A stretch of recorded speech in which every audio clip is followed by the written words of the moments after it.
Kabisote, kabisote, kabisote. Gusto mo mag-pork barbecue pero tinatamad kang hiwa at magtuhog-tuhog? Huwag ka nang malungkot.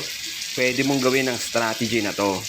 Kahit nasa kondo ka, pwedeng-pwede kasi hindi ka na mag-iihaw at mag-aamoy usok.